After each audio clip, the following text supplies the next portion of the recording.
presenting the transcription feature, Superman. The sky! Look, it's a plane! It's a plane! It's Superman!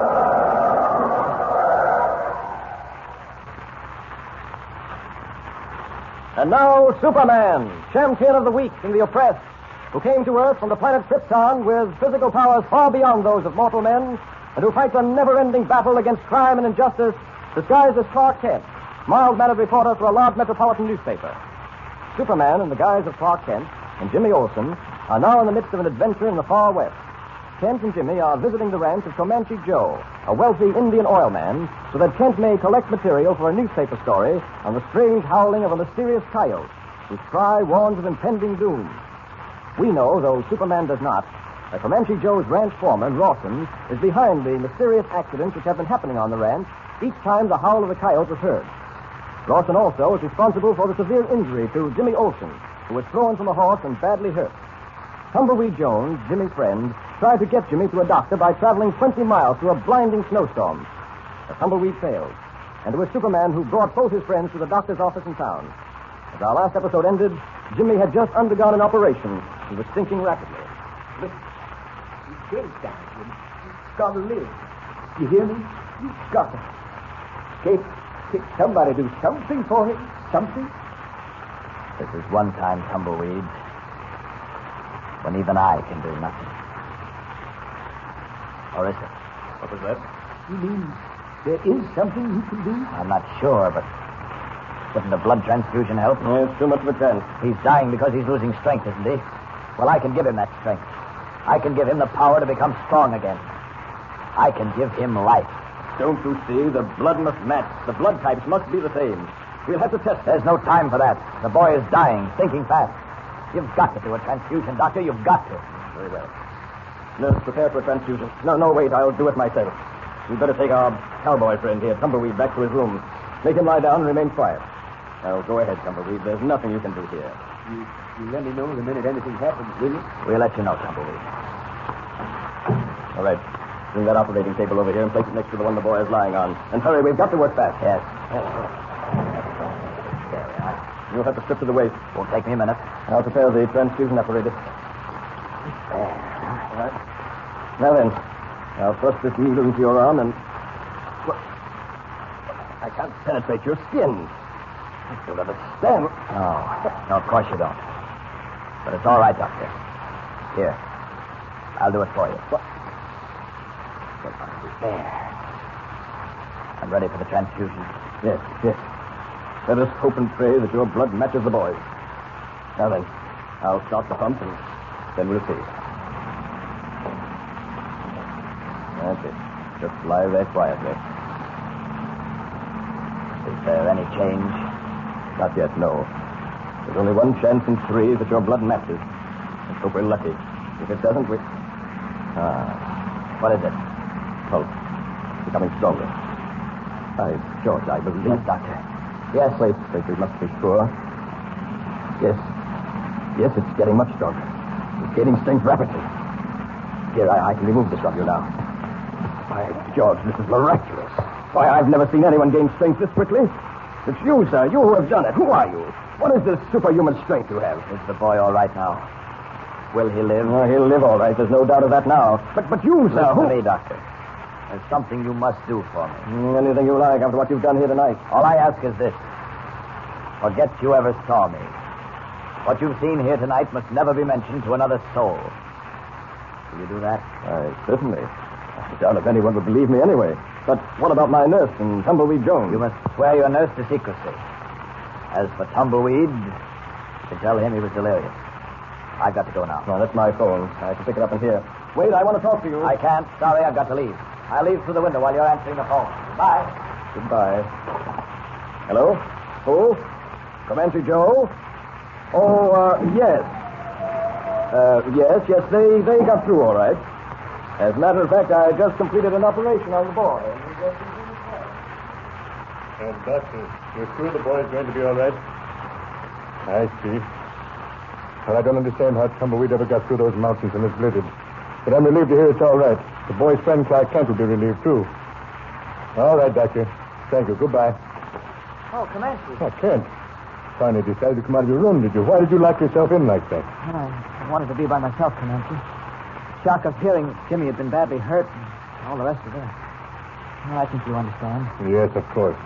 There are times when everyone must be alone. That's why we didn't bother you when we found your door locked. Kent, I have great news for you. Jimmy's going to be all right. I was just talking to the doctor. What? You mean Tumbleweed got through after all? So it seems. Everything is going to be all right, Kent. So you can stop worrying. Oh, thank heaven. Oh, what a relief. Yes, everything is cleared up now. Except one thing. And what's that? Our friend... Wait. Listen. Sounds like tom-toms and Indians yelling. It is. It would appear my brothers of the Comanche tribe have followed my orders very capably. Your orders? After the accident to Jimmy, I knew Dusty would try to escape. I notified my father of this, and many warriors of the tribe set out to track him down. It appears that they succeeded. Come, we'll soon know. They're now right outside.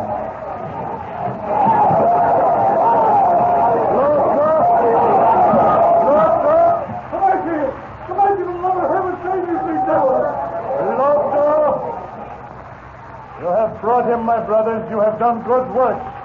Leave him with me. Looks as if you'd rather not. They know what he did to Jimmy, and they want to avenge the little laughing squirrel.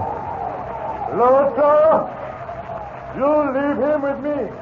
I will deal justice to him. Get into the house, Dusty. My brothers, you will return to the reservation.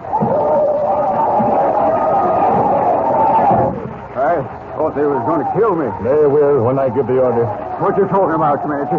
Dusty, late this afternoon you took young Jimmy Olsen for a ride on a horse called Gentle Lamb. Sure, that's right. Everyone on this ranch, including yourself, knew that horse was a killer the minute somebody touched him with spurs. Young Jimmy wasn't wearing spurs when he left here. I was careful to see to that. But he was wearing spurs when the horse almost killed him. Where did he get those spurs, Dusty? I don't know. You don't think I gave them to him, do you? I know you did. There wouldn't seem to be any doubt about it. He couldn't have got them from anyone else. That's right. Now, Dusty, your life depends on how you talk in the next few minutes. I'm going to ask questions, and I want the right answers. I don't know nothing, Comanche. I swear I'm innocent. Who put you up to trying to kill Jimmy Olsen? Comanche, you got it all wrong. I'm going to get it right. Answer my question, Dusty. Answer me, Plaster. You die here now. Let me go. Take that thing off my door. Talk then. Sure. I was put up to it. I was forced to do it. I like the little kid. Well, all right. I hated to do it, but if I had... Never mind all that. Who put you up to it? Who ordered you to kill Jimmy Olsen? He's a guy both of you think is okay. You never suspected he was trying to get Comanche Joe here to... The coyote. Kent, you hear it? Yes, I hear it. He's almost right outside the front door. Hand me that rifle. If it's that close, I may be able to get a shot. Fainted. Here, I Well, come on. There it is. Running off into the night. Did you get him? No. It'd be out if I had. And yet, Kent, I'm a dead shot. You don't think that Comanche legend that... But it's true. If that coyote is a phantom? Yes. Of course not. There's a blinding snowstorm going on out here. The coyote was practically out of sight when you fired. You missed him. That's all there is to it. Yes, I suppose you're right. Well, let's bring our friend Dusty back to his senses and find out what he was going to tell us before that coyote started yapping.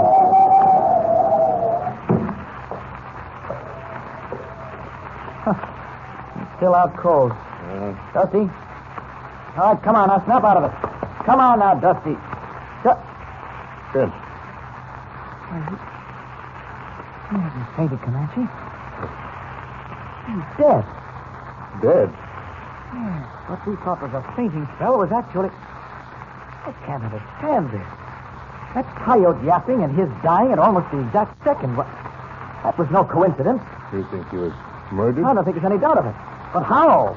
What could have killed him? There seemed to be no wounds. None that I can see. Oh, Kent, I don't like this. You say there's no truth to that Indian legend about the howling coyote. I tell you there is. I'm convinced of it now. That coyote howling was a warning of Dusty's death.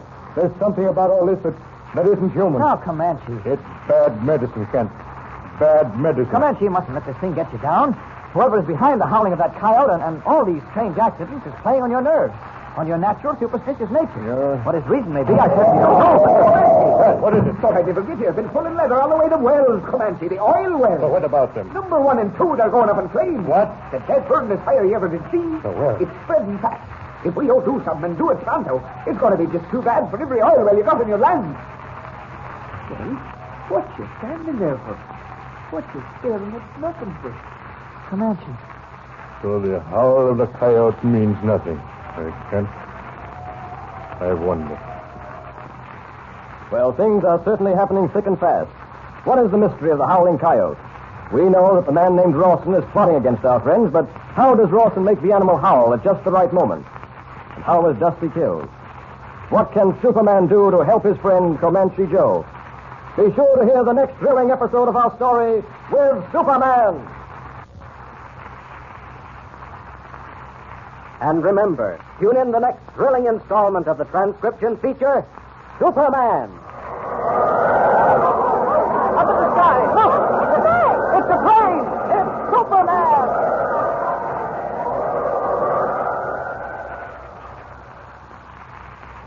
Superman is a copyrighted feature appearing in Action Comics magazine.